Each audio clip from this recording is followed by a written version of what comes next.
மாணவி கூட்டு பாலியல் வன்கொடுமை வழக்கில் கைது செய்யப்பட்ட 3 பேர் கோவை கூடுதல் மகளிர் நீதிமன்றத்தில் ஆஜர்படுத்தப்பட்டுள்ளனர். கூடுதல் தகவல்களை நமது செய்தியாளர் நந்தகுமார் வழங்கிட கேட்கலாம். நந்தகுமார், வணக்கம். உங்க விரிவான தகவல்.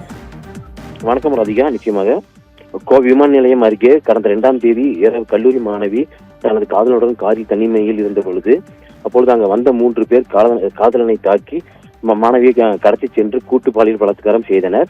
இந்த சம்பவம் மாநிலம் முழுவதும் பெரும் பரபரப்பை ஏற்படுத்தியது. இந்த சம்பவத்தில் தொடர்புடைய 3 பேரை கோவை திருநூர் அருகே பதுங்கியிருந்த தகவல் கிடைத்ததை அடுத்து போலீசார் அவர்களை கைது செய்து முற்பட்ட போது தலைமை காவலர் ஒருவரை அவர்கள் அருவாளால் வெட்டி தப்பி முயன்ற சூழல் ஏற்பட்டது. இதனால் காவலர்களின் துப்பாக்கியால் 3 கைது செய்தனர்.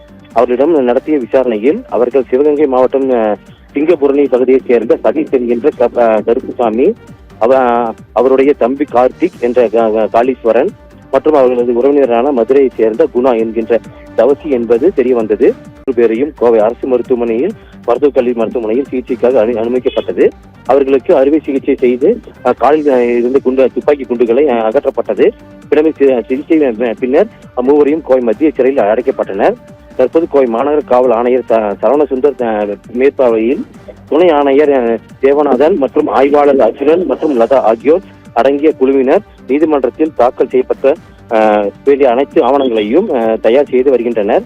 இதனிடையே கைது செய்யப்பட்டுள்ள 3 பேரையும் 3 நாட்கள் காவல் கட்டுப்பாட்டில் எடுத்து விசாரிக்க அனுமதி வழங்க கோரிக்கை காவல்துறையினர் தரப்பில் கோவை கூடுதல் மகளிர் நீதிமன்றத்தில் மனு தாக்கல் செய்யப்பட்டிருந்தது.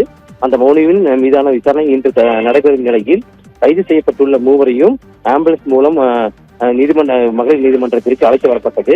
இந்த வழக்கின் தற்போதைய நிலை குறித்து கூறிய காவல்துறை அதிகாரிகள் கூட்டு பாலியல் பலாத்கார வழக்கில் அடையாளம் அணிவகுப்பு நடத்தப்பட்டதில் மாணவி மற்றும் அந்த காதலன் இவர்கள்தான் என்று 3 பேரையும் குற்றவாளிகள் என்று உறுதி செய்து வருவதாகவும் இந்த வழக்கில் 30ஆம் தேதிக்குள் குற்றப்பத்திரிகை தாக்கல் செய்ய வேண்டிய நடவடிக்கை எடுக்கப்பட்டு வருவதாகவும் தெரிவித்திருந்தனர். மேலும் போலீஸ் காவலில் கைதான 3 பேரிடமும் விசாரணை நடத்தினால்தான் அதிகபட்ச தகவல் கிடைக்கும் என்றும் கூறியுள்ளனர். ராதிகா.